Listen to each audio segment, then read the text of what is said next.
Tere! Mina olen Maarja-Liisa Soe ja sa kuulad või vaatad Rahva Raamatu sisuhäälingut Raamaturännak. Ja see, et selle tervituslause ütlesin täna Iia asemel mina, ei ole üldse mitte juhuslik. Nii nagu ei ole juhuslik see, et me oleme Iiaga vahetanud istekohad, sellepärast, et täna on Iia palunud, et seda saadet, seda vestlust juhiksin mina, et tema saaks nautida kõrval sõitja positsiooni. Mina küsin temalt küsimusi ja Eija siis avab meile, milliseid vaateid, milliseid peegeldusi see teekond tema sisemaailmasse talle näitab. Tere tulemast, kirjanik Eija Uus. Kas sa oled valmis startima Raamaturännakule? Kas läheme teele? Läheme teele. Me räägime täna raamatutest. See ei tule sulle kindlasti üllatusena. Aga räägi meile sinu elu raamatutest. Mis hetkel nad sinu ellu saabusid? Mil moel nad saabusid? Kelle nad tulid? Ma tagantjärele olen hästi tänulik, et ma kasvasin maal, kus ei olnud midagi eriti teha ja et vanasti polnud siis kui mina ikka olin, siis polnud multikaid eriti telekast, üks Loolo ja Pepe oli, aga eriti ei olnud väga midagi teha, et arvutimänge polnud ja kuna ma olen ka üksik laps, siis mul oli väga palju aega üksinda ja kodus meil oli väga palju raamatuid, siis mu vanaema juures, mu teise vanaema juures, mu tädi juures, et lugesin väga palju ja mäletan, kui läksin ikka esimesse klassi või teise klassi ja meil kohalikus külaraamatukogus oli selline üks nädala lugeja või kuu lugeja auhind ja siis mul oli mingi nii. Ja siis ma lihtsalt käisin niimoodi, et pärast kooli läksin raamatukokku, siis võtsin nii palju kaasa, kui kanda jõuan, siis lugesin kõik läbi, siis viisin samal õhtul tagasi, siis võtsin uue laari, et mingi hetk ma vist kavatsesin selle raamatukogu läbi lugeda.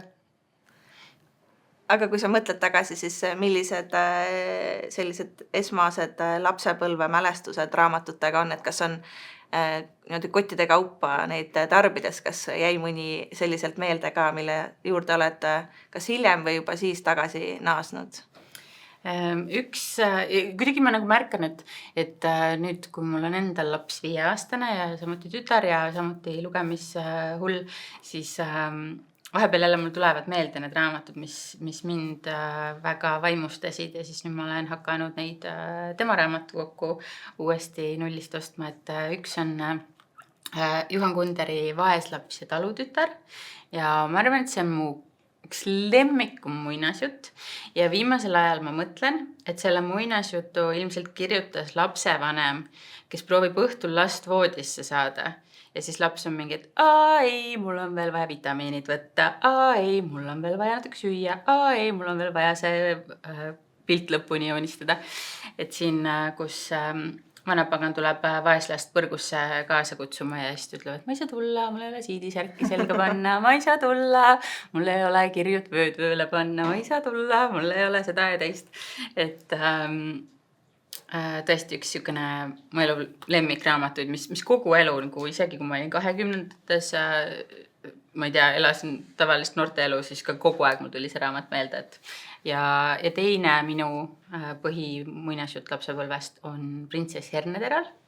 Et ma olin ise ka, või siiamaani olen, aga ma olin tundlik laps, et mingi hetk ma ei tea, ma olin võib-olla 25 ja siis ma märkasin, et see üürikorter, mis mul oli, et seal oligi nagu voodi asemel oli mingi 17 madratsit üksteise otsas ja siis üks üldse ei saa magada ja siis öösel ronin üles ja hakkan sealt madratsite vahelt midagi otsima ja siis leidsingi lõpuks, et see Printsess Herneteral on alati olnud ka mingisugune muinasjutt, mis on mind väga kõnetanud, et see, et ta saabub sinna lossi ja ta on üleni porine ja märg ja ei näe üldse printsessi moodi välja, aga siis see, et ta magada ei saa. See on kindel selgitus, et ta on printsess, on tõestus. ja siis oli üks huvitav raamat, mida ma olen tõesti pidanud oma lemmikraamatuks lapsepõlvest, on Must kana ehk Maa-alused. Ja ma ei tea vist kedagi, kes seda raamatut teaks. Oskan seda ainult sinu fakti kinnitada. ja See näeb välja nagu Kalevi šokolaad, kui sa vaatan seda kaanekujundust. ja siis ma eile õhtul vaatasin, et see on liiga pikk raamat, et enda lapsele lugeda, aga ise lugesin sirvimisi. Mõtlesin, et see on nii cool lugu, et mulle siuke raamat lapsena meeldis. Et siin alguses on kirjutatud, et autor kirjutas selle oma sugulasele, 10-aastasele, kes elab internaatkoolis. Aga siis lugu on jumala karm tegelikult. Et siis selle peategelase nimi on seesama, mis ta selle noore sugulase nimi ja siis see poiss päästab musta kana elu ja siis öösel see must kana tuleb tema juurde, ütleb, et näed, tänu täheks, et sa tule minuga kaasa sinna maa-alusesse kuningriiki ja et siis sa saad ühe soovi soovida ja ta soovib, et ta teaks koolis alati vastuseid kõikidele küsimustele. Siis see kuningas ütleb talle seal maal, et no see on päris rumal soov, et ma arvasin, et sa ikkagi tahad õppida ja et sind huvitavad asjad, aga okei, et kui sa seda küsid, et siis saad. Ja siis ja ainus tingimus on, et ei tohi kunagi rääkida maa-alustest. Ja pikk lugu lühikeseks, aga siis ta kukub siis mingisuguses kooliasjas läbi, saab kõikide poiste ees vitsa, siis ta tunnistab üles, et ta käis seal maa-alustes, siis see kana tuleb tema juurde käeraudades ja ütleb, et sellepärast, et sa rääkisid meie saladuse välja, me kõik peame siit minema kolima. Ja siis tema läheb vangi, see must kana. Sellega raamat lõppebki. Mul on väga palju küsimusi, kus ma alustame, kuidas pannakse kana käeraudadesse? Sest ta tegelikult on minister. Okei. Aga tulles siia siis nii-öelda värske pilguga neid raamatuid uuesti lugedes, mis on lapsepõlves või siis ütleme kas või kujunemisaastates lugenud, et kas see paneb sind imestama ja kui sa mõtled, kas sa tahaksid selliseid raamatuid, mis sind on kujundanud, praegu edasi lugeda oma tütrele, et kas see on mingi asi, kus sa teed nagu tsensuuri mingist, mitte nagu saad aru sellises inimeseks kasvamise õppetundide mõttes tsensuuri, et kas võib-olla see on info, mida sa tahaksid, et tema ajukäärude vahele kohe nii alguses saabub. Ja ma arvan, et tõesti mul on väga suur hämming sellega, et mida mina lapsena lugesin ja mis raamatud need olid või mis lihtsalt toona olid kättesaadavad, et näiteks üks, mis mul oli Suur tõll, kui ma seda loen, siis on siuke verevalamine, mingi Piret saab surma, Suur tõll saab surma, laps mul hommikul luges seda, siis mingi, see raamat on nii kurb. Ma ütlen, sa ei pea seda lugema, ma tahan. ja et neid ka vaadates, et ma arvan, et lugejana selles mõttes ma ei ole väga palju muutunud, et mul on õudselt vaja, et raamatus oleks mingisugune mõte. Ma tahan igast raamatust midagi õppida, midagi teada saada ja üks veel mu kõige lemmikum raamat, mida ma märkasin, et mul kodus ei ole, siis ma täna hommikul tellisin selle endale, on selline raamat nagu Suur sõnelus, kus on siis nagu personifeeritud kirjavahemärgid, et siis iga kirjavahemärk on tegelane ja siis nad omavahel vaidlevad. Ja see algab niimoodi, et kirjavahemärgid kooskord, kirjavahemärgid vaidlusooskord, läbisegi kõnelesid, segi läbi sõnelesid, naaklesid ja arutasid, kraaklesid ja marutasid, vastamisi vehklesid, hooplesid ja kehklesid, kes on tähtsam, kes on parem, kes on teistest olulisem. Ja ma mäletan, mul lemmik tegelane seal raamatus oli semikoolon, sest tal olid hästi ilusad punased juuksed ja hästi ilus roheline pallikleit. Ja siis alati, kui ma raamatuid kirjutan, siis iga toimetaja küsib mu käest, miks sa nii palju semikooloneid kasutad? See on täiesti mõttetu kirjavahemärk. Ma saan aru, et see on lapsepõlvest. Et sa tahad seda tegelast elustada oma ridade vahele. Aga jah, et ka noorepõlvest või põhikoolist on siis Tim Thaler ehk Müüdud naer. Ma just tahtsin öelda, et mul tekkis kohe konnotatsioon sellega, et sa saad ühe nii-öelda sellise oskuse või võime ja sa pead selle välja vahetama siis, et sa ei mõista neid tagajärgi ja siis sa oled nagu tegelikult, et mul kohe esimese asjana tuligi selle kana loo peale Müüdud naer meelde, et tundub nagu teatepulk sinna. Jah, ja kuidagi ka, et kui ma mõtlesin nende raamatute peale, mis ma siia täna kaasa võtan, et siis noh, nagu jumal rasked teemad, et praegu ka ikkagi proovin hästi palju Eesti värsket lastekirjandust lapsele hankida ja lugeda seda ja siis mõned raamatud on siuksed, mis on nagu täielik absurd. Lihtsalt nagu jaburus. Siis mina loen seda umbes niimoodi, et nagu mis selle raamatu point on? Siis laps samas kõveras kõrval naerab, tema meelest mingi kõige lahedam raamat üldse. Et jah, et ongi ju see, kuidas inimesed raamatuid kasutavad ja loevad, et see ongi nii erinev, et mõni võib lugeda 3000 krimkat järjest ja tal on huvitav ja talle meeldib ja meel on lahutatud, aga et isegi kui ma krimkat loen, siis ma pean sealt targemaks saama või ma tahan nagu mingit suurt kogemust ja mingit suurt avastust.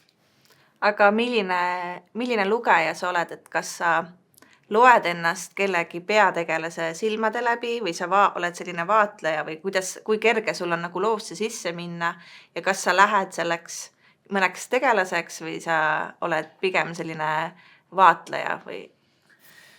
Kusjuures Rahva Raamatuklubis tihtipeale on see, et meil on mingisugune kuuraamat ja siis keegi lugejatest ütleb, et ma ei samastunud seal raamatus kellegagi. Et mulle ei meeldinud seda lugeda.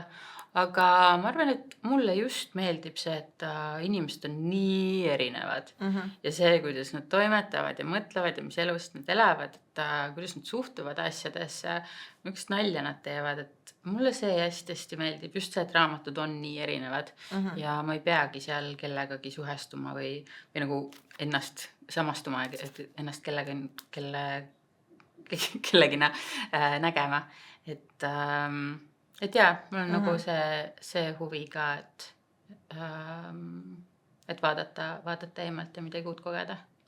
Aga see nii-öelda teadmiste janu, mis ka siis raamatuteni on selliseks eelduseks olnud ja viinud, et kas sa mäletad, kui me liigume ajas sealt lapsepõlvest juba teismelise ikka ja et kas sa mäletad mingisuguseid selliseid konkreetseid õppetunde ja konkreetseid raamatuid ja elutõdesid, mis sa oled nii-öelda enda omaks võtnud ja mis on pärit mitte mõne vanema ja targema sugulase suust, vaid et just nimelt, et see raamat on sulle andnud mingi sellise nagu juhise?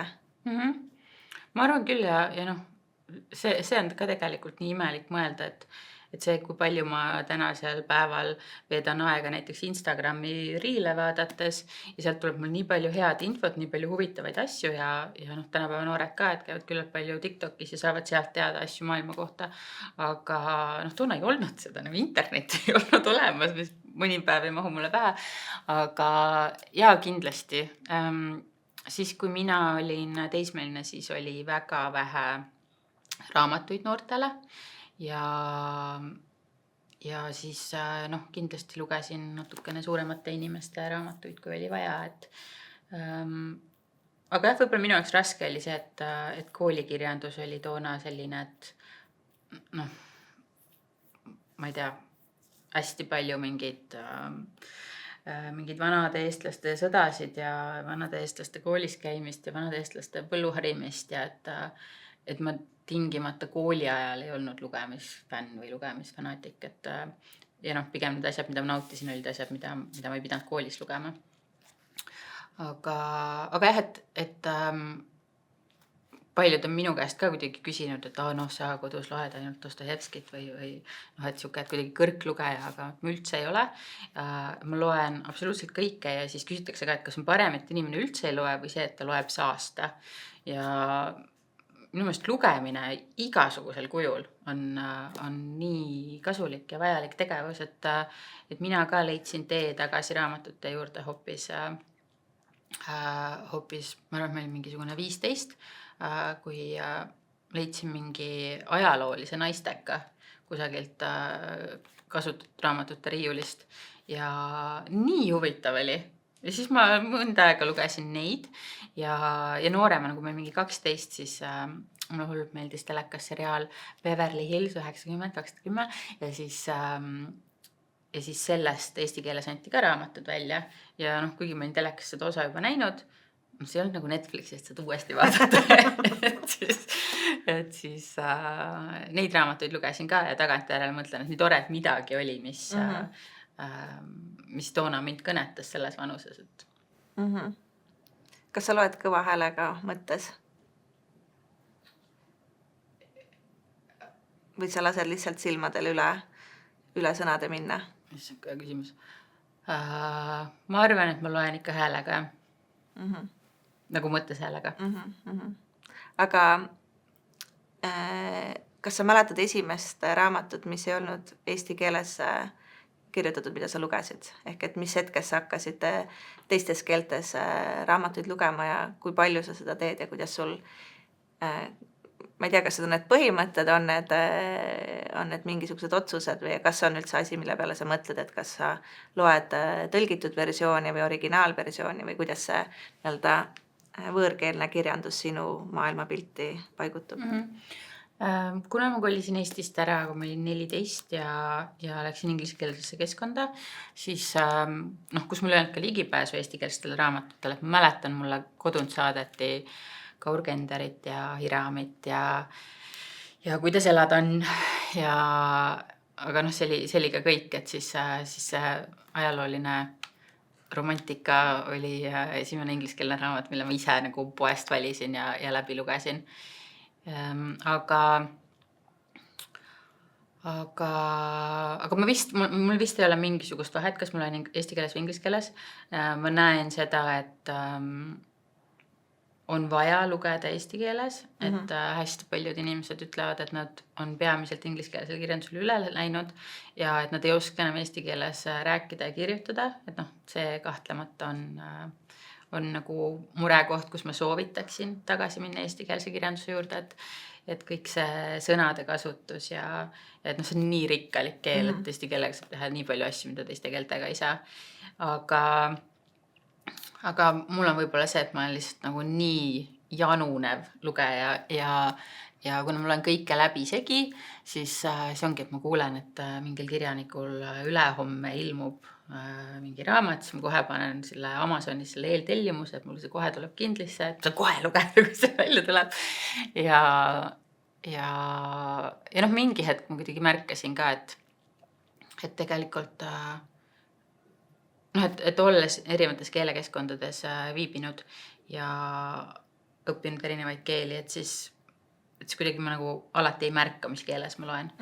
Et kui ma Prantsusmaal elasin, siis ma mõtlesin, et et ma hakkan nüüd paremini prantsuse keeles oskama ja võtsin mingi romaani riiulilt teades, et ma ei oska prantsuse keelt ja siis leheküljel 154 märkasin, et oota, ma olen 154 lehekülge prantsuse keeles lugenud ja et ma isegi ei märganud, et kõigest sain aru ja nii. Kas viimati mitte ei avastanud, et sa läti keeles oskad lugeda? Ma lugesin läti keelest. Kuulejad seda võib-olla ei tea. Aga ühel hetkel saabus Eija minu juurde ja ütles, ma lugesin läti keeles ja ma sain sellest aru. Ja me tõdesime ja tähistasime, et Eija oskab veel ühes keeles lugeda. Aga see on nii põnev, et sa ei läinud välismaale elama mitte juba sinna nagu ülikooli aega, vaid et täiesti ka kooli, peaks rohkem eesti keelt lugema, aga räägi kohustusliku kirjanduse rollist seal nii-öelda teises kultuuriruumis. Jutt käib siis Taimaast. Et ma arvan ka, et see on üks neid põhjuseid, miks minust sai saada kirjanik, et ma ei tea, kas Eestis oleks sama lihtsasti saanud, aga et seal see kirjanduse õpe oli hoopis teistsugune, et ma läksin siis 10. klassi sinna ja käisin 13. lõpuni järele vaitamisaasta, aga et seal oli niimoodi, et lihtsalt võeti nagu mingisugune teema a la Jaapani kirjandus eelmisel sajandil ja siis me lugesime terve semestri seda ja analüüsisime seda, võrdlesime seda, õppisime tsitaate pähe, noh, nagu, et sul oligi see üks raamat lihtsalt 3 kuud. Sa saad sinna raamatusse süvitsi minna, sa saad vaadata, mis on need teemad, kuidas see on ehitatud ja nii edasi, et või et siis nagu ühte luulekogu näiteks õppisime 3 kuud. See siis 3 kuud oled selle ühe luulekoguga ja siis õpid selle kirjaniku kohta teadma, õpid selle ajastu kohta teadma, õpid luule kohta teadma, et nagu hoopis teistsugune ja siis ma käisin, kui ma jõulude ajal Eestis käisin, siis ma käisin oma endiste klassikaaslastega ka nende tundides ja siis istusin seal ja siis on mingi Liidia Koidula sündis sel aastal, suri sel aastal ta läks Riiga, sel aastal tegi seda ja siis ma mõtlesin, et issa mulle kunagi nii igav olnud, et see et noh, tõesti, ma arvan, et minu kujunemises oli oluline see ja meil olid hästi kirglikud kirjandusõpetajad, nii et pooled tekstid, mida me õppisime, neid me esitasime koolile näidenditena ja noh, et me tegime nagu selle tekstiga hästi palju erinevaid asju.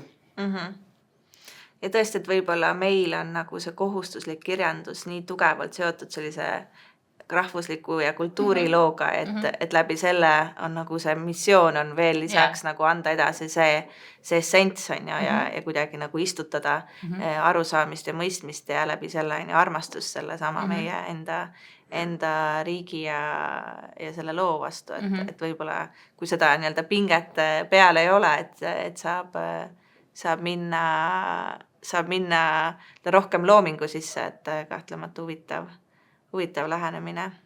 Ja noh, et siis sellest ajast on pärit üks mu suurim kirjanduslik armastus, Sylvia Plathi Klaaskuppel, millest ma olen vist igal pool juba rääkinud ka, et aeg, kui mul oli väga-väga raske, siis noh, täitsa juba mõtlesin, et mind ei peaks siin elus olema ja juba mõtlesin, kuidas saaks nagu lahti sellest piinast, siis üks mu kirjandusõpetaja märkas, et ma olen hästi närbunud ja nutan kogu aeg ja siis tõi mulle selle Bell Jari lugeda. Ja siis ma sain esimest korda elus teada, et ma ei ole ainus inimene, kes on mõnikord kurb ja siin on ka niisugune noor naine, kes on ka õpilane siin alguses, et väga särav tüdruk ja siis ühel hetkel hakkab lihtsalt vajuma kuhugi auku ja siis ta saab siin ravi ja siis ma mõtlesin, et issand, et nagu on teisigi inimesi, kes elavad sellega. Kas on siin veel järgmisi raamatuid, mida sa tahaksid enda elulooga seonduvalt esile tõsta, mis on sind mõjutanud? Võib-olla siit ongi see, et kui ma selle raamatu läbi lugesin ja pärast keskkooli Eestisse tagasi tulin, siis ma mõtlesin, et nii kahju, et Eestis ei ole inimestel midagi sellist lugeda noortel ja et see oli küll eesti keeles välja antud, aga niisugune 91. aastal hästi koleda kaanega, hästi halval paberil ja siis mul jäi kummitama see mõte, et nii tahaks, et eesti keeles oleks ka mingi raamat noortele, mis annaks seda tunnet. Ja võib-olla siit siis liikudagi edasi selle teema juurde, et lisaks lugemisel on meil võimalik küsida sinu kui kirjutaja kohta ka, et kuidas inimesest saab kirjanik ja kas kirjanik on rohkem tiitel või amet?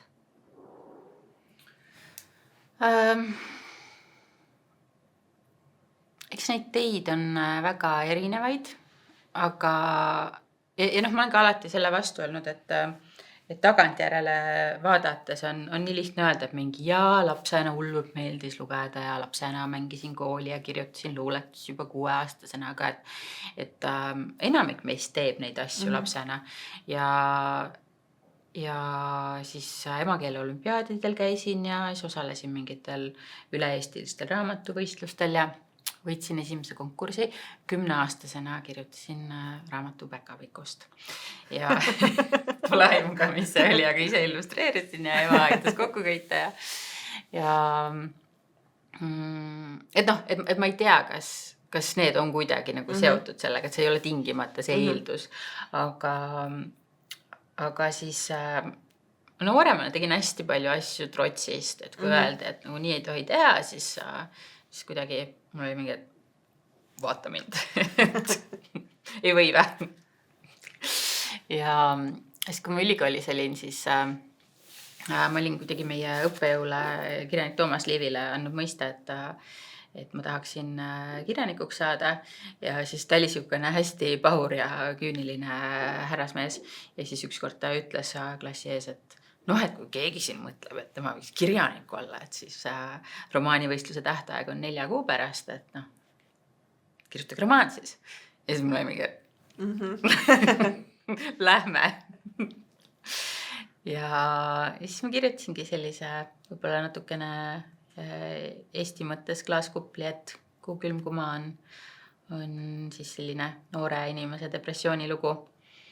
Ja tagantjärele mulle hästi meeldib see protsess, kuidas ma seda kirjutasin, et mul oli siis 20 nädalat oli aega romaanivõistluse tähtajani ja siis esmaspäev oli mul ainus vaba päev ja siis ma iga esmaspäev istusin hommikul kell 10 arvuti taha ja kirjutasin. See on nagu kõige distsiplineeritum asi, mis ma olen elus teinud, oli selle raamatu kirjutamine.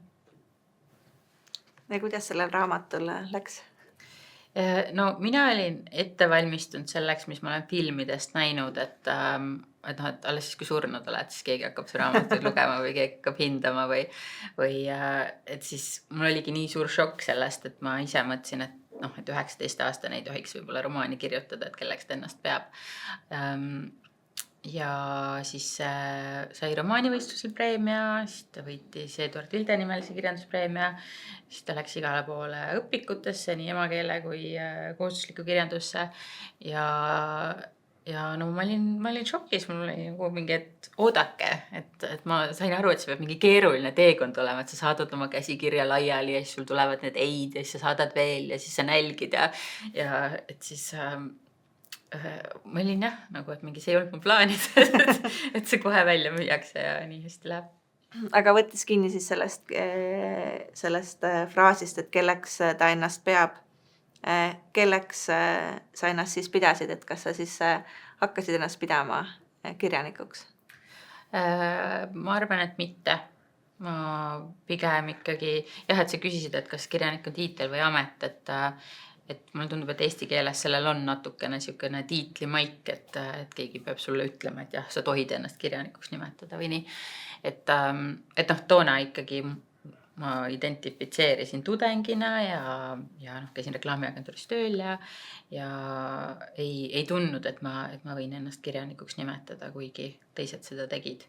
Et siis ma mõtlesin, et selleks, et kirjanik olla, peab ikka olema mingisugune suurem posu raamatuid ja siis mingi hetk, kui ma ikka veel ei nimetanud ennast kirjanikuks, siis ma sain aru, et nüüd mul on vist küll nii suur posu raamatuid, et nüüd äkki tohib. Või et siis saingi aru sellest, et kui see on mingi asi, mida ma kogu aeg teen, millega ma iga päev tegelen, et siis see on amet ja see tiitel tuleb iseenesest.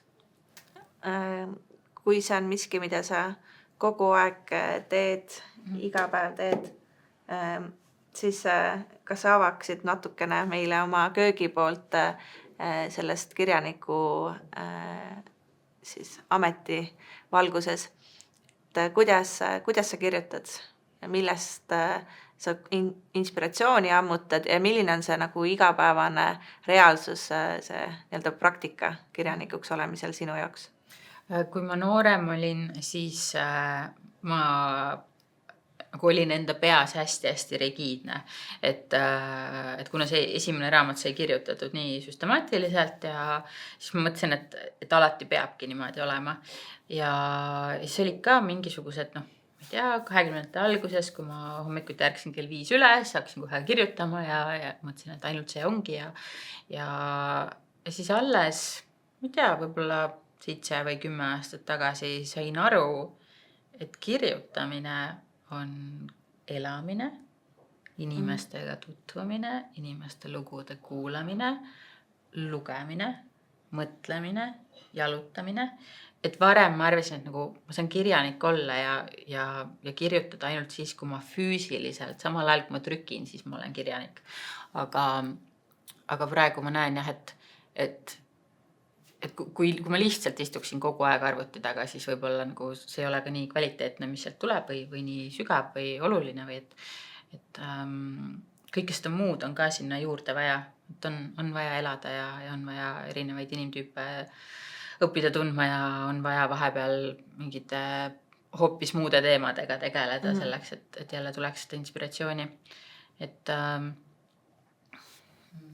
aga kas sa kirjutad mingisuguseid asju üles, mingisuguseid killukesi, kas sa kirjutad teadlikult mingisugust konkreetset raamatut, kirjutad sa mitut raamatut korraga, kuidas see nii-öelda sinu peas see nagu, et mis hetkel sa saad aru, et nüüd ma kirjutan ühte konkreetset raamatut ja mis hetkel ma lihtsalt märkan juhtumisi ja kas sa nii-öelda teed seda ikkagi või sa teed konkreetse eesmärgiga? Igat pidi, et mul tekib reaalselt kord nädalas tekib geniaalne raamatuidee, nagu geniaalne raamatuidee ja siis ma mõtlen nii, okei, see on kõikidest ideedest kõige parem, nüüd istun maha ja ma kirjutan seda.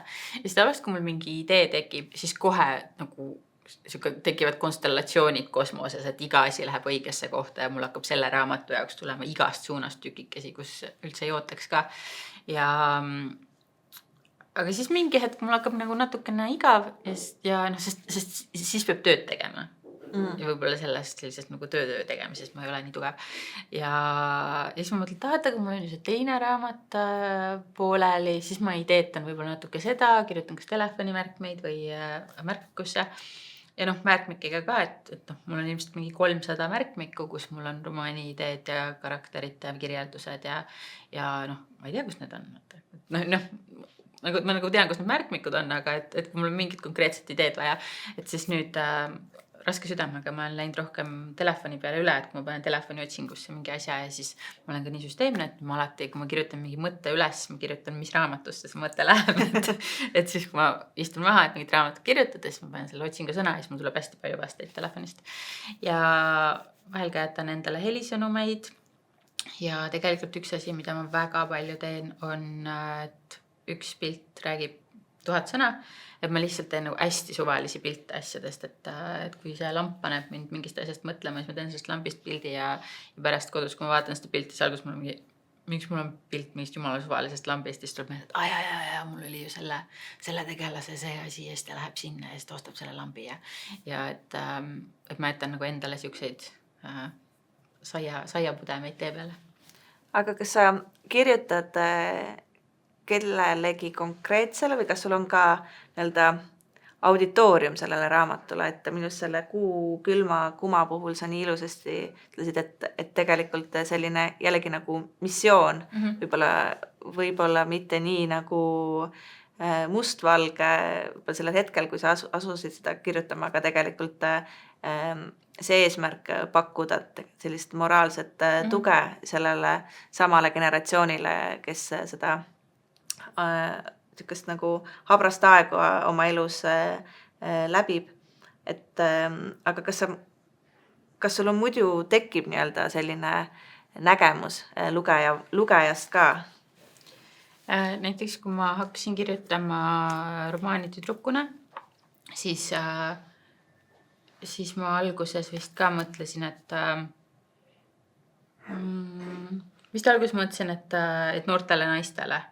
Ja siis järgmisel hetkel ma mõtlesin, miks noortele naistele, et noortel meestel on seda rohkem vaja. Miks noortel meestel, miks mitte nagu igas vanuses meestel, miks noortel naistel, et minu vanustel naistel ja vanematel naistel, et siis ma sain aru, et see ei ole, et see on tegelikult nii laiale auditooriumile.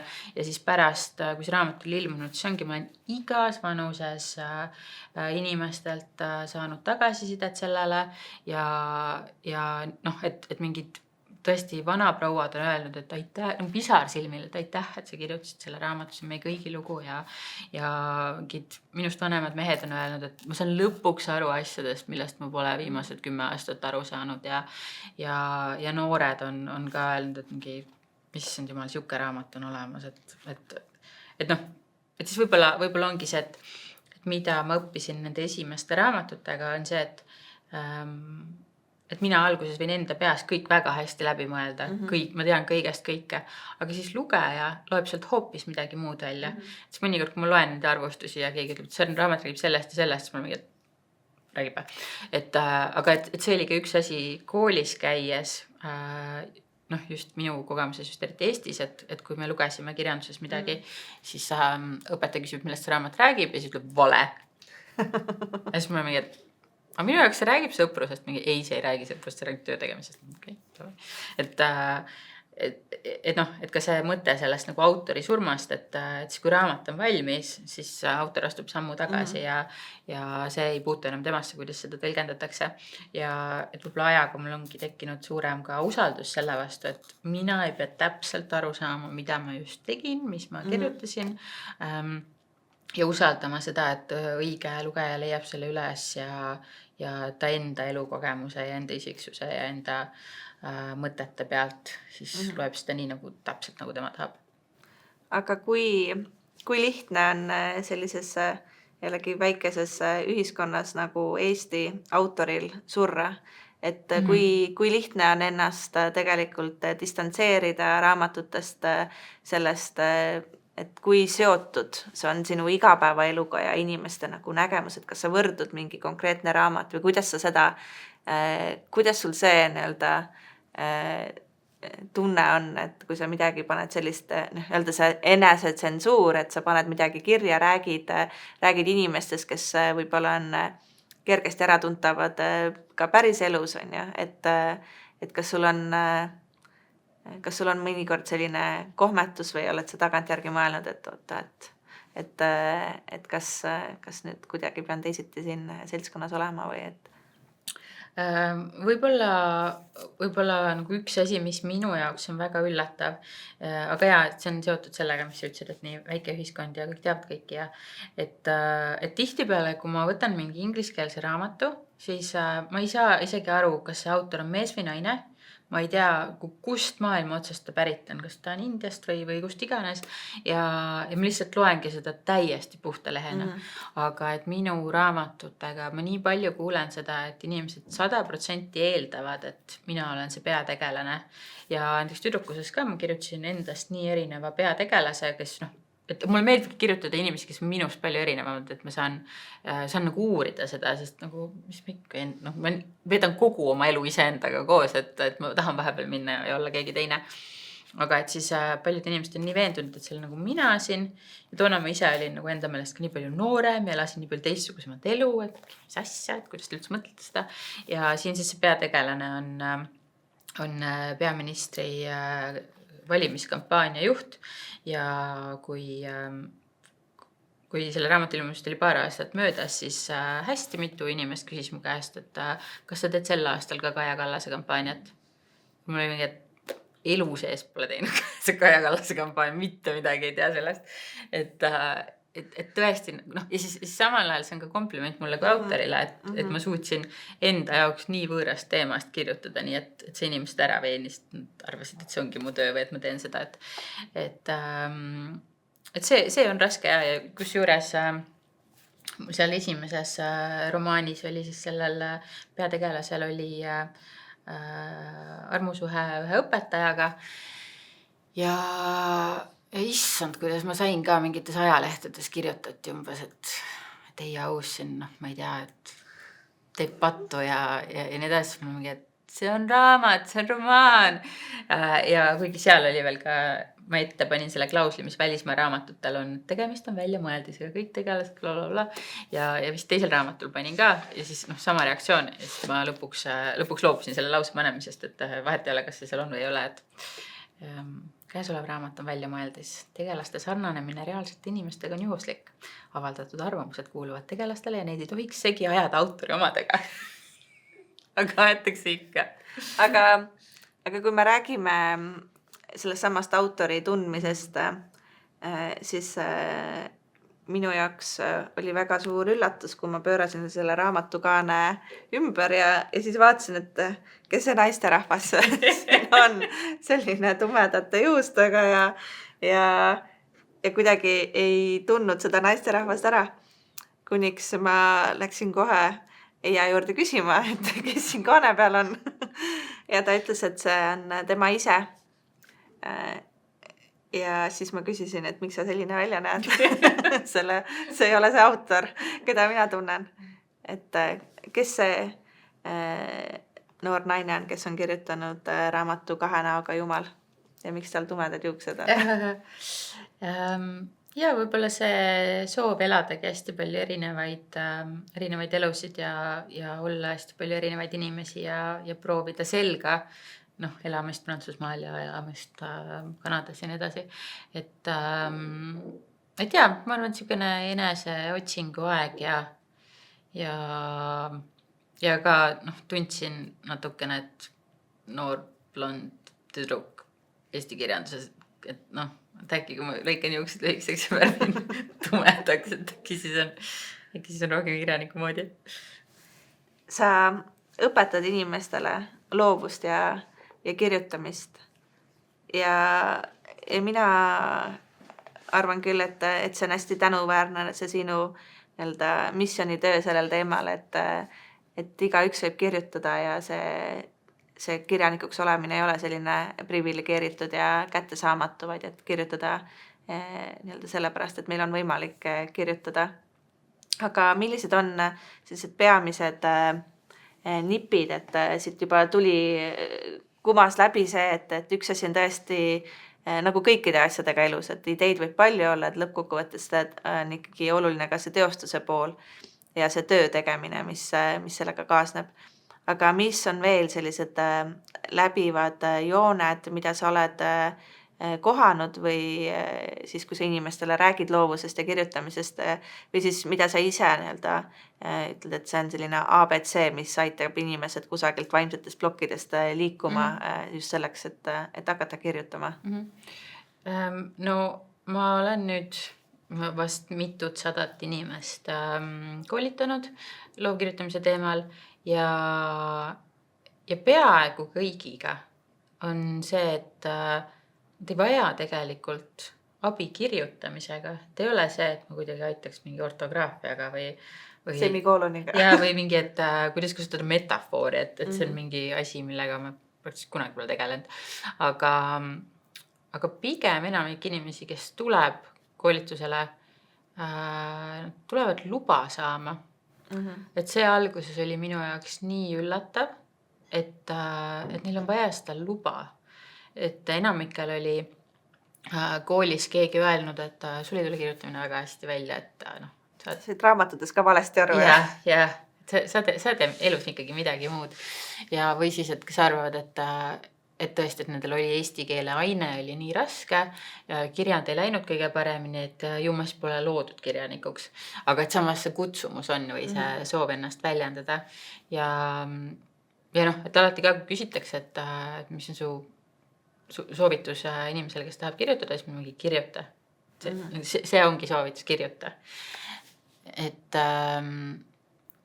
öeldakse, et see, et 10 000 tundi harjutamist on see, mis on vaja, et ükskõik kas 10 000 tundi või mis iganes see on, aga et kirjuta, ma ei tea, kirjuta kas või Instagrami postitusi või kirjuta sahtlisse luuletusi või ma ei tea, kirjuta sõpradele luuletusi, kirjuta sõpradele kirju, et lihtsalt igasugune kirjutamine on see, mis treenib seda lihast ja kirjuta ükskõik millest, et Eestis ei ole see võib-olla nii levinud, aga näiteks inglise keeles on küll lõputult veebilehti, kus pakutakse igaks päevaks kirjutamisprompti. Ja see prompt on siis selline nagu teema ja neid on erineva keerukusastmega neid lehti ka, et mõni annab sulle lihtsalt teemaks, ma ei tea, hommik, aga teine annab, et nüüd kirjuta seiklus romaani vormis ulmelugu planeedist Mars ja seal peab olema sees 2 mehe omavaheline armastuslugu. Või nagu, et mõni lehekülg annab hästi palju neid detaile. et noh, ongi, et kui sul endal tuleb, et millest ma kirjutan, siis noh, küsi kas või tehisaru käest, et ma nüüd tahan hakata kirjutama, aga et mul ei ole ühtegi mõtet, millest ma võiks kirjutada. Ja noh, vist ongi see, et enamik meist me nagu mõtleme, et mis on minu mõtted, nagu mingi kellel neid vaja on, et nagu maailmas on piisavalt palju luuletusi ja piisavalt palju kirjatükke ja mingi, et mis on väike mina, et kelleks ma ennast pean. Ja see on ka võib-olla mingi hästi eestlaslik mõte, et kelleks ennast pean. Pea kirjanikuks siis. Kui küsimus on, siis võid sellel hetkel ennast pidada kirjanikuks. Et just see, et hakata lihtsalt kirjutama ja otsida teha endale elus ruumi selle jaoks, et see ei pea olema see, et sa 3 tundi iga päev kirjutada, aga näiteks kas või, et sa ärkad hommikul 5 minutit varem üles ja siis 5 minutit enne, kui sa tööle lähed, siis sul on see 5 minutit kirjutamispaus. Ja sa teedki seda, mis sa saad sellega teha. Ja mul kursusel käis üks inimene, kes muidu kirjutab väga-väga palju, aga siis kursusel tal juhtus niimoodi, et ta ühel hommikul kell 10.07 kirjutas kogemata haiku. Elu sees haikut kirjutanud. Ja siis ta otsustas, et kui ta 4 nädalat kursusel on, siis ta oli igal hommikul kell 10.07 oli telefonis meeles pea ja siis ta kirjutas iga hommik 10.07 haiku. Ja ta kirjutas seega 28 haikut selle kursuse jooksul. Et noh, see oli üllatav talle endale ja see oli üllatav meile, aga et see ongi loovus, et sa lihtsalt nagu teed midagi, lood midagi, paned ja seal on ka see, et mida rohkem sa teed, seda rohkem sul tekib seda kindlust, seda rohkem on seda tõestust, et ma olen seda juba nii palju teinud, mul hakkab tekkima mingisugune vilumus ja mul on alati olnud see, et kui ma juba seda teen, siis ma mingi hetk tahan teada, kuidas seda paremini teha. Et siis ma olen lugenud kas kirjanike elulugusid või mingi kirjutamisõpikuid või tänasel päeval sa võid netist lihtsalt vaadata kõikide tippkirjanike koolitusi ja kas või YouTube'ist mingi algajatele kirjutamine ja nii edasi, et kõik on olemas, et see Eestis ka huvitaval kombel see pole asi, mida saab ülikoolis nagu täiskohaga õppida, et Eesti on niisugune koht, kus kirjanikuks lihtsalt hakkad. Ise hakkad. Aga rääkides nendest erinevatest žanritest, et praegu avastan, et kui ma alustasin seda meie vestlustele sellise lineaarse liikumisega, et on lapsepõlv ja teismelise iga ja siis on ka noor täiskasvanud, et kuidagi oma peas seda lineaarsust tahtsin otsida ka sinu teostes, aga kui siit võtta välja Anna ja kadunud hõbekala, mis on siis lasteraamat ja üldsegi mitte esimene, et kuidas need erinevad žanrid ja auditooriumid sinu ellu on tulnud, et mis hetkel sa oled otsustanud, kellele kirjutada, et nagu naljakal kombel ma ise mõtlesin, kui sa olid laps, siis äkki sa tahtsid juba seda raamatut kirjutada, et kas nad saabuvad sulle või kuidas see on, et sa nüüd mõtled, et nüüd ma kirjutan lasteraamatu? Mis üldse puutub žanritesse, nii siis ma ei suuda kunagi teha 2 samasugust raamatut, et mul peavad kõik asjad olema täiesti erinevad, et Kätlin Kaldma siin podcastis rääkis ka, et välismaal on niimoodi, et kui sa oled kirjutanud ühe naisteka, siis sa oled naisteka kirjanik, sest elu lõpuni pead ainult naistekaid kirjutama või krimikirjanik ja nii edasi. Ja siis mõtlesin ka, et ma lihtsalt ei viitsiks sama raamatut 2 korda kirjutada. Ja kui ma olin 22 äkki, siis ma elasin Prantsusmaal, olin lapsehoidja, lugesin lastele väga palju raamatuid ja siis mõtlesin, et ma tahaks ka lastekirjanikuks saada. Ma tahaks ka saada selliseks lastekirjanikuks, kes ise illustreerib enda raamatuid. Ja siis kuna ma pidin seal lastega nagu päevad läbi kogu aeg koos olema ja poole ajast lastega joonistad, siis ma olin mingi, et okei, ma nüüd õpin joonistama lasteraamatuid. Ja siis tulin tagasi Eestisse ja mõtlesin, et ei, tead, mul on nii palju muid lugusid, mis ma tahan kirjutada, et ma hakkan lastekirjanikuks siis, kui mul laps on. Siis on nagu loogilisem. Ja siis juhtus hoopis niimoodi, et Eesti Rahva Muuseum tegi muinasjutu näituse kõikidest maailma muinasjuttudest ja Eesti muinasjuttudest ja sinna juurde oli vaja raamatut. Ja et see raamat ongi siis inspireeritud kõikidest nendest ruumidest, mis seal muuseumis oli. Et seal näiteks oli siuke võluasjade pood ja siis seal oli siukene hiigelseened, kus vahel sai istuda ja siis seal oli Põrgu, mis ka siia raamatusse jõudis. See oli must kala. Ja siis see oli ka minu jaoks nagu nii huvitav protsess, et ma arvasin, et lastele kirjutada on kõige lihtsam asi maailmas ja mul on väga raske lastele kirjutada. Et ma ikkagi pean mõtlema, et jutt peab olema piisavalt lineaarne, et nad saavad aru. Ma ei saa kasutada mingeid täiesti suvalisi asju, et näiteks seal Kahe näoga jumala raamatus mul on üks luuletus, mis on üleni kokku pandud islandikeelsetest kohanimedest. Et sihukest asja pigem võib-olla lasteraamatus ei tee. Aga see oli hästi äge protsess, et ma tõesti lugesin 6 kuud kogu aeg muinasjutte, kuulasin muinasjutu teadlasi ja siis ma hakkasin kogu elu muinasjutulisena nägema, et see oli nagu iga asi, mis juhtus. Ma mõtlesin, see on nagu selles muinasjutus või et siit saaks teha muinasjutu, kuidas see ja see. Ja siis tõesti, et nagu ma olin endale lubanud, et kui ma lapse saan, et siis ma hakkan lasteraamatuid kirjutama ja siis selle Anna ja kadunud hõbekala ma kirjutasin, kui mu laps oli äkki 6-kuune ja tänu ka Covidile, et kuna Covidi ajal ei saanud kusagil käia ja midagi teha ja ma olin Saaremaal metsas, siis hakkasingi avastama, et aga mis siin poolsaarel on, et kõik need mingid ohvrikivid ja mingid pühad hiied ja siis jällegi, nagu ma enne ütlesin, et kui tekib see konstellatsioon, siis kõik asjad jooksevad ideaalselt kokku ja see raamat oligi selline, aga mis oli ka võib-olla naljakas, et kui ma seda kirjutama hakkasin, siis ma ei teadnud, kuidas see lõpeb. Et siis nagu pealkirjas on öeldud, siis on kadunud hõbekala. Ja siis ma olin raamatu ära kirjutanud ja siis 2 aastat hiljem oli see, tegelikult sul ei ole raamat valmis, tegelikult sul raamatul ei ole lõppu. Ja siis ma pidin ise välja mõtlema, kus hõbekala on. Et see tegelikult osutus nii raskeks, et siis ma pidin nagu käima Saaremaal ringi selle mõttega, et nii, kui ma oleksin hõbekala, siis kus ma oleksin. Ja natuke sarnane lugu oli selle tüdrukuse romaani lõpuga, et maailmakirjanikud väga paljud räägivad sellest, et tegelased ärkavad ellu, kui sa kirjutad. Ja siis selle raamatuga mul tõesti oli see, et need tegelased hakkasid täiesti oma elu elama, et kuskil raamatu keskel käib peategelasel käib uksekell ja siis mina olen seal mingi, et kes tuleb? Kes tuleb? Siis tuleb see teine tegelane tuleb sinna ja siis ma mingi, mis siin teeb? Ja siis läheb nagu mingi mitu lehekülge läheb mööda, siis ma mingi, miks ta tuli siia? mis toimub? Ja siis ma ei teagi, mis toimub, ma lihtsalt kirjutan edasi. Ja siis ma nägin, nagu, kuhu need tegelased hakkavad seda raamatu lõppu nagu triivima ja siis ma olin mingi, ma ei taha sihukest raamatut, ma ei taha, et see nii lõpeks.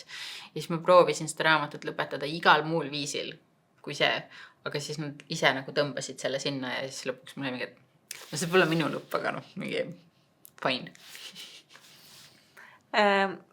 Aga kui puudutada veel siin, et kui hõbekala raamat ootas 2 aastat, et ja saaks teada, kus ta siis peidus on ja kuhu ta on kadunud, et kuidas, ja see on ka selline teada-tuntud justkui kujund, et tähtajad on need, mis meid utsitavad ja meid distsiplineerivad, et kui suur ja kas on tööriist just nimelt see tähtaeg, kas on siis sisemine või on see mingisugune väline lubadus, et kuidas sul nendega on, et kas nad aitavad sind või pigem mitte? Ja mind tohutult aitavad tähtajad, et ma olen enamik asju, mis ma olen elus kirjutanud. Ma olen kirjutanud romaanivõistluse tähtajaks, mis on kord 2 aasta jooksul ja ka järgmisel kevad. Et siis haarake pastakad ja haarake arvutid, hakkage kirjutama. Ja mitu asja, mis ma olen romaanivõistluse jaoks kirjutanud, need ei olegi ilmunud. Et lihtsalt mul oli endal vaja seda, et on see raudne tähtaeg, et järgmisel päeval enam ei sobi, järgmisel nädalal ei sobi. Ja et siis ongi, et see romaan, mis ma ära olen andnud, ma saan ise ka aru, et see on ainult oksakesed veel, et ta ei ole veel maja. Aga et see vähemalt ma suudan selleks kuupäevaks teha valmis mingisuguse raami ja sinna natukene lihaluudele kirjutada, aga et see ei ole veel päris valmis. Ja kirjastused annavad meile ka tähtaegasid, aga mina olen neid ikka, Mari-Liisa võttis siuksed raamatud, millega üldse ei taha sellest rääkida, aga jah, et näiteks minu Prantsusmaa siin, kui ma tulin Prantsusmaalt Eestisse, siis ma olin just lugenud Epp Petrone Minu Ameerikat, mis oli väga tore, ja Justin Petrone Minu Eestit. Ja siis ma ütlesin, kuule, aga ma kirjutan Minu Prantsusmaa. Ja siis ta küsis, et kaua sul aega läheb, ja siis ma ütlesin 2 kuud. Ja läks 3 aastat. Et jah, need tähtajad, need võivad ükskõik kui paksus kirjas ja mis ähvardustega olla kirjas, aga et need alati ei tööta.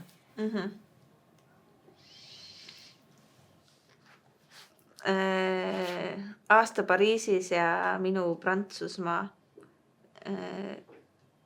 Ja võib-olla tervikuna need raamat, kes on siin sinu käe läbi ilmale tulnud. Et kui sa vaatad tagasi nendele raamatutele, kas nad moodustavad sinu jaoks sõpruskonna, perekonna, on nad mingisugune üks punt, kes on sinu sulest ilmunud, on nad sõbrad, on nad mingi evolutsioon, kas nad annavad pulki teineteisele üle, et kas sa näed, nagu ikka öeldakse, et tagantjärgi saab neid seoseid luua, et aga kas sa juba näed seda sama mingisugust teekonda, mida sa endale sillutad? Võib-olla niimoodi isegi ei näe, sellepärast, et ma kirjutan nii palju muid asju ka, mis ei ole veel ilmunud. Et ma olen tegelikult väga-väga palju aega pühendanud väga rasketele raamatutele, mida ma ei ole valmis saanud. Et siis praegu, et ongi, et võib-olla, et kuna nad ei ole ilmunud selles järjekorras, mis ma olen neid kirjutanud, siis see pusle tundubki hästi selline kaootiline. Aga ma arvan, et kui ma need lüngad ära täidan, et siis on rohkem võib-olla näha seda. Aga jah, nagu ma ütlesin, et siis mulle väga meeldib erinevaid asju teha. Ja kusagi üleilmne kevad, kui Pilgrim küsis, et kas ma kirjutaksin Anett Kontaveidi elust, siis mul oli ka just selline rahulik aeg, ja hästi palju mingeid märke, mis ütles, et jaa, mingi tasub küll just praegu seda teha.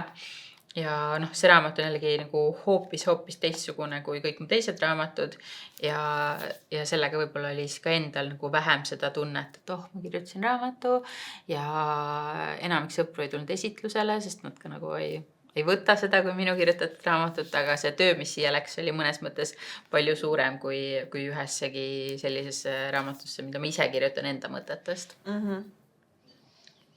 Aga tulles siis sinu viimase raamatu esitlusele, kus oli väga palju Eija sõpru, siis ma võib-olla selle Eluisur raamatu katuse all räägiksin hoopiski raamatute vormist. Kui oluline on sinu jaoks, milline on raamatu käeshoidmise kogemus, alustades kaanest, alustades visuaalisest, alustades lõhnast, alustades paberi paksusest, fondist, piltidest, illustratsioonidest, et see raamat on ka väga tore just nimelt selle sama elemendi pärast, mida sa oled välja toonud või mis sa tõid just, et sa teed palju pilte, et nendele sõnadele juurde pandud pildid, mis on samamoodi kõnekad,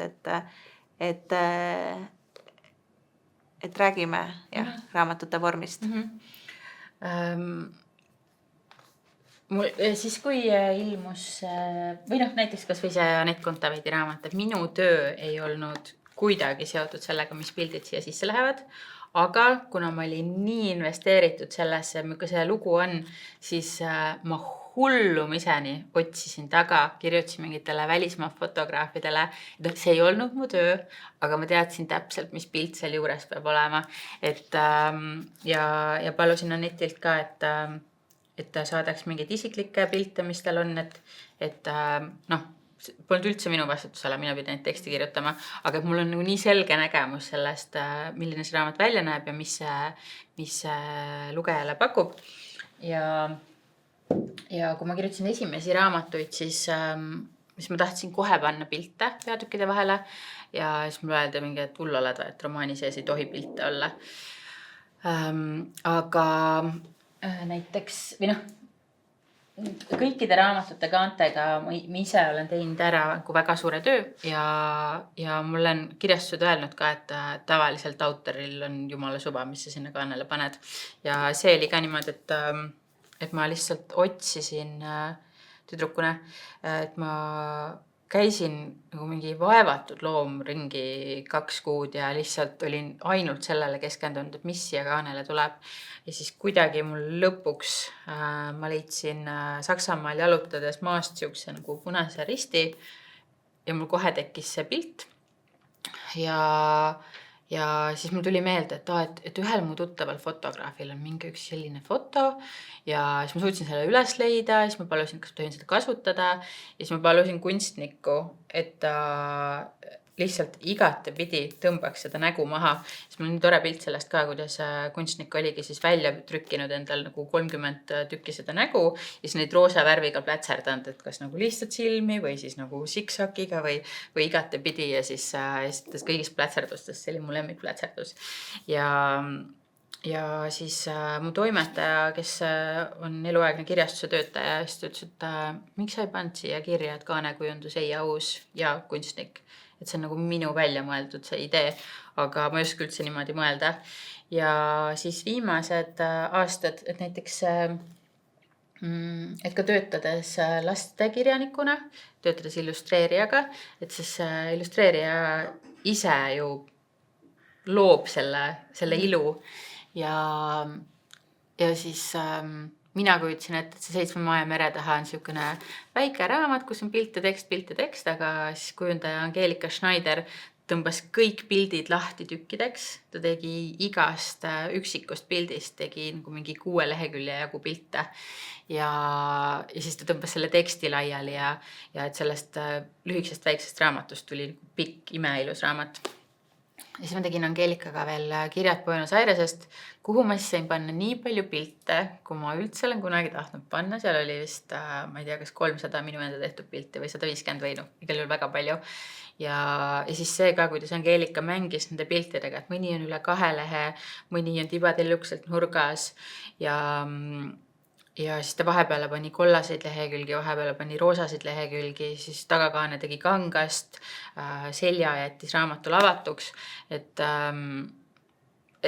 noh, mul oli ka võib-olla alguses, et ma ei tea, ma ise ei paneks erekollaseid lehti raamatusse, aga siis ka see, et nii nagu mina tahan, et mind kunstnikuna, kirjanikuna austataks minu valikute pärast, siis ma ei öelnud talle ka, et nii tohib ja nii tehta. Ja siis kuidagi me hakkasime sümbioosis ka minema, et ma ütlesin, et siia ma tahaks nagu seda veiniklaasi jälge nagu oleks veiniklaas siin raamatu peal olnud või et siia ma tahaksin kohvitassi jälge ja et siis saime niimoodi edasi minna ja ehitada seda koos.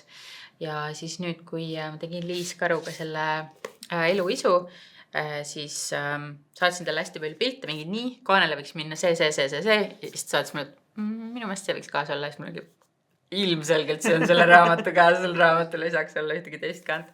Et ma ise olin hästi palju nagu nuputanud ja otsinud ja siis lihtsalt usaldus selle kunstniku vastu ja mulle nii meeldib, et siin ta on pannud veel eeslehe ja teise eeslehe ja veel ühe pooliku eeslehe, et ma ei ole kunagi sellist asja näinud, aga ma nii naudin selle raamatu avamist. Ja siis ka, et ma teadsin, et ma tahan siia pilte ja siis ühel hetkel sain aru, et ma tahan, et oleksid polaroidid, aga siis saatsin Liisile hästi palju pilte ja siis see, mis ta välja valis, oli pidevalt, mul oli siuke tunne, et mingi, no ma ise ei valiks seda pilti või nagu, et ma paneks siia midagi, noh, see on näiteks mingi hommikune mu kodunurk, kus on voodi ja vari, muud ei olegi nagu, või noh, mitte vari, vaid valgus. Aga siis tõesti see teadmine, et see, kuidas tema seda teeb, ja ma usaldan kõike, mul lihtsalt mingi, et jaa, palun. Siis ühel hetkel ta küsis, et kas ma tohin need vahelehed teha värviliseks ja kas ma tohin need pealkirjad teha värviliseks ja kas ma tohin kõik need lehekülje numbrid teha värviliseks, et igal peatükil on need erinevad värvi ja siis mul tee kõike, mis sa tahad, lihtsalt vabad käed. Ja jah, selle raamatuga ka, et väga tahtsin seda käes hoidmise mõnu. mis tähendab seda, et kui raamatukaaned ei ole lakitud, siis nad kuluvad natukene kiiremini ja siia jääb igasuguseid jälgi rohkem, aga siis, kui see tuli trükist, siis ma mõtlesin, et jaa, ma ei kahetse seda, et ma tahtsin, et ta oleks käest kui hästi loomulik ja mõnus. Aga mis puudutab raamatu lugemise kogemust veel nende raamatute osas, mida sa ise ei ole kirjutanud, vaid mida sa ise loed, et kas sinu jaoks on oluline, kas sa loed seda Kindlis, nagu sa mainisid, et sa tahad kohe esimese asjana juba nagu saada kätte, on see audioraamat või sa mõtledki, et jaa, et ma tahan seda raamatut käes hoides lugeda ja kui sa rääkisid siin klaaskupli puhul, et kehvas trükis, kehval paberil, et kuidas need sensoorsed kogemused sul teiste raamatute lugemisel rolli mängivad? Jaa, ma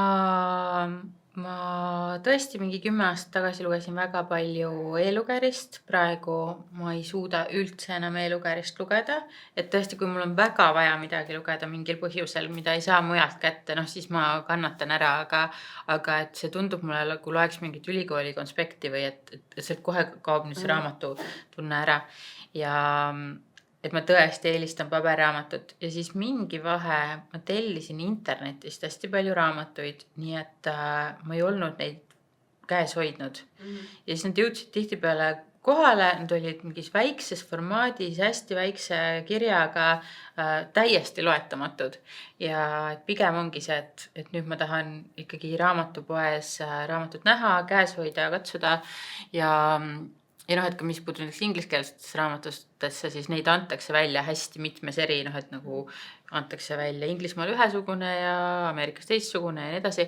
Ja siis ka seal on vahe, et isegi kui see kaanepilt on sama, siis see võib seest olla nii erinev või käes hoides erinev, et mõni on pressinud selle 200 lehekülje peale ja teine täpselt sama raamat on 300 lehekülge. Ja et seal on ikkagi väga, väga suur erinevus ja ka et see kui eluisu nüüd ilmus, siis ma kogu aeg vaatasin seda enda arvutiekraanilt ja mõtlesin, et ideaalne on lugeda, aga mis siis, kui raamat ise on ju nagu väiksem kui oma arvutiekraan ja et kas seda on hea lugeda, et siis esimene asi, ma läksin trükikotta, tegin raamatu lahti ja siis ma olin mingi, et see on ideaalse suurusega kirjatüüp, et jah, ma vaatan, mis küsimus oli, aga et see on oluline, et see ikkagi see romantiline pool selles raamatu lugemises. Ja et kuna ma tõesti janunen väga palju lugeda ja ka noore emana ja ettevõtjana mul ei ole nii palju seda võib-olla istumisaega, et siis ma kuulan ka küllalt palju audioraamatuid, aga tihtipeale ongi see, et ma saan aru, et mul läheb pool sellest raamatu ilust läheb mööda, et kui on tõesti väga ilus raamat, siis ma mõtlen, et ma tahaks praegu seda lugeda enda silmadega, ma tahaks midagi alla joonida või panna märkmepabereid vahele, et jah, et sa saad selle loo kätte, et sa saad teada, mis seal raamatus juhtus, aga tegelikult nii suur osa naudingust jääb saamata, sest sa lihtsalt kuulad seda ja sa kuulad seda kellegi teise häälega, mis on ka viimasel ajal, ma saan aru, et mind väga häirib see, kui või üldse ma ei saa kuulata raamatuid, kus mulle lugeja, ma ei tea, aktsent ei meeldi või hääl ei meeldi, tämber ei meeldi, aga et siis nüüd ma saan ka aru, et kuulates mingit head raamatut, siis ma mõtlen, et aga ma tahaks teada, milline see minu sisehäälega loetuna oleks. Et just viimane asi, mis ma kuulasin, oli Patti Smithilt ja siis ta ise luges selle sisse. Siis tal on nii huvitav aktsent, ma ei tea, kas see mingi Chicago või mis iganes, aga siis ta loeb kuigi hästi aeglaselt ja siis ta vahepeal tuleb nagu see twang sisse, et jela ja nii edasi. Ja siis ma mõtlesin, et okei, ma pean selle raamatu paberil ka ostma ja selle uuesti üle lugema, et see on lihtsalt liiga ilus raamat, et ainult ühe korra kuulata. Aga enne kui me jõuame lõpusirgel selle küsimuse juurde, et mis raamatud sul veel lugemist ootavad ja mis raamatud veel kirjutamist ootavad, et kas siin laual olevatest raamatutest on veel miskit, mida sa tunned, et tahaksid esile tõsta või natukene gaasi paotada? Ma avastasin, et võib-olla oleks pidanud saatemeeskonna tuurile kutsuma minu juurde, et näidata seda, kuidas mina kodunt raamatuid taha otsin. Et siis, kui Kalamajas jalutada, siis minu kodul tunneb ära selle järgi, et akendest eriti enam välja ei näe, sest kõik aknalauad on raamatuvirnade all. Ja siis, kui oled toas sees, siis kõik maast laeni kapid on 90% täis raamatuid ja kõik riiulid ja kõik põrandanurgad ja lauaalune ja kõik kohad. Et siis need raamatud, mida ma tänaseks otsisin, ma ei leidnud neid paljusid üles ja paljud on ka mu maakodus. Ma tegelikult olen selline lugeja, et ma ei hoia raamatuid lihtsalt alles, et ma kingin kõik ära, mis saab vähegi kinkida ja siis jätan alles need kõige-kõige paremad. Aga nüüd, kuna ma olen nii palju lugenud, siis need kõige-kõige paremaid on ka juba mingi väga tuhande ligi. Ja et üks raamat, mis ma tahtsin tegelikult kaasa võtta, on Margaret Atwoodi Kassisilm. Et sellest ma sain hiljuti aru, et see raamat on võib-olla ka selline, mis tegi minust kirjaniku, et seda me õppisime Tais, kui ma seal koolis käisin ja 3 kuud, et siis lisaks sellele raamatule, mida parasjagu õpitakse, tuli siis 3 sama autori raamatut veel läbi lugeda, nii et ma lugesin väga palju Margaret Atwoodi ja siis see raamat on tegelikult selline Atwoodi autobiograafiline teos natukene, et ka sellisel varjutatud kujul, et siis raamatu peategelane on noor naiskunstnik, kes siis ajal, mil naiskunstnikel ei ole väga lihtne, hakkab kunstnikuks saama. Ja et siis õpetaja rääkis meile, et tegelikult see räägib tema kirjaniku teekonnast. Ja et see oli võib-olla selline esimene kord üldse, kui ma sain aru, et noor naine saab olla kirjanik. Et kuidagi et see oli mingi mõte, mida mul ei olnud kunagi varem pähe tulnud ja mida ma polnud ju kusagil näinud. Ja siis see on nüüd hiljuti välja antud Postimehe sarjas, sest Postimehe romaanisari on siis võib-olla minu selline elu best of romaanid, sest ma ise panin selle sarja kokku. Ja et seal on siis see Klaaskuppel ja siis on Kassisilm ja üks mu lemmikromaan läbi aegade Kevin Brockmeyeri Surnute lühiajalugu. Et need raamatud on tõesti minu jaoks nii olulised. Ja siis veel üks sama oluline raamat kummalisel kombel on Alex Garlandi The Coma.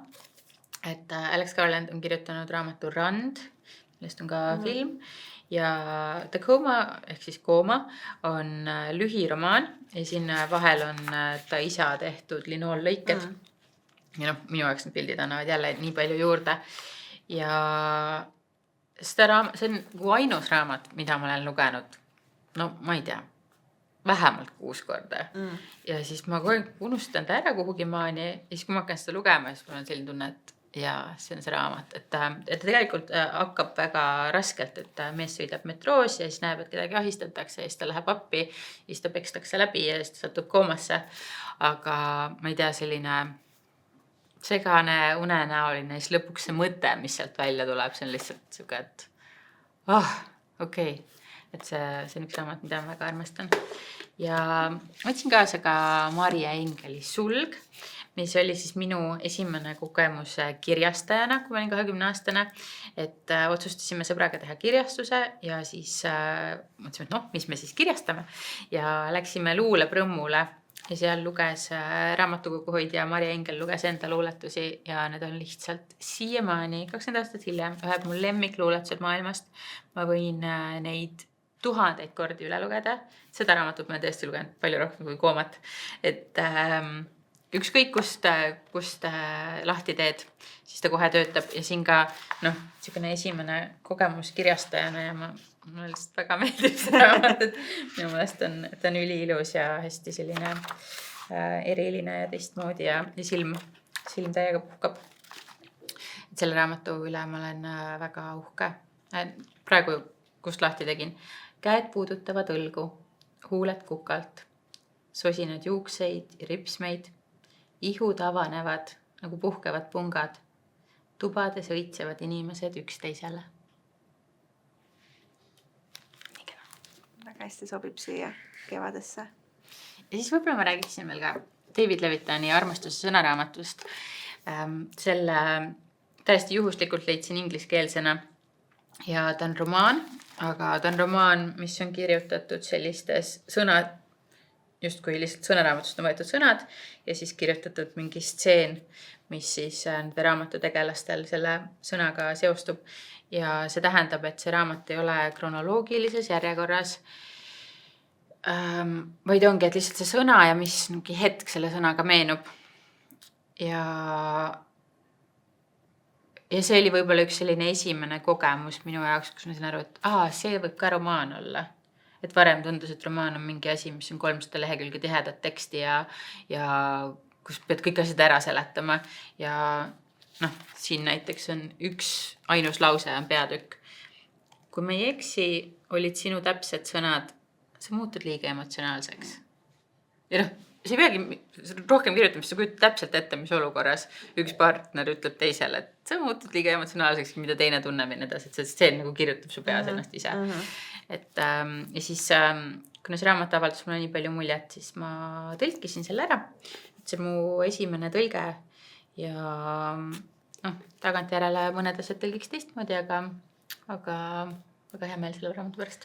Ja mina ka oskan ainult kinnitada seda geniaalsust, loo jutustamise geniaalsus, et kuidas sulle antakse ainult nagu nii-öelda noot kätte ja sa saad ise selle sümfoonia enda jaoks oma enda peas luua, et väga äge. Mida sa hetkel loed, mida sa hetkel kirjutad? Mul on öökapell selline raamat nagu Moona silmad ja see räägib kunstist ja kuidas üks laps, kes hakkab nägemist kaotama, kuidas siis tema elus täiskasvanu proovib talle enne, kui tal nägemine kaob, anda kogu seda teadmist kunstist ja käia taga galeriis kõike vaatamas ja ehk siis see autor nagu tutvustab ka lugejale kunsti ajalugu ja seal on kõikide nende tööde reprod ära toodud ja selline, ma ei tea, kuidagi viimasel ajal ma olen ka igatepidi rohkem kunstilainel ja tahan sellega tegeleda ja seda aeglust enda ellu. Aga kirjutan igasugu asju. Ma kuidagi teen niimoodi, et ma ühel päeval luban endale nii. Ma nüüd kirjutan selle raamatu ära ja siis kuidagi sõidab teisene poolik raamat sisse ja siis ma tegelen sellega. Et ma praegu olen lubanud sel aastal kirjutada ühe romaani ja olen selle pärast üsna elevil. Ja siis loomulikult ma kirjutan ka avastaja Anna Saaremaa seikluste teist osa. Väga tore. See oli kirjanik Keia Uus. Aitäh, et sa kirjutad meile raamatuid, mille saatel meie saame rännata. Aitäh, et sa jagasid oma elamusi ja oma raamatutega köidetud elu. Aitäh. Ilusat kevadet. Aitäh.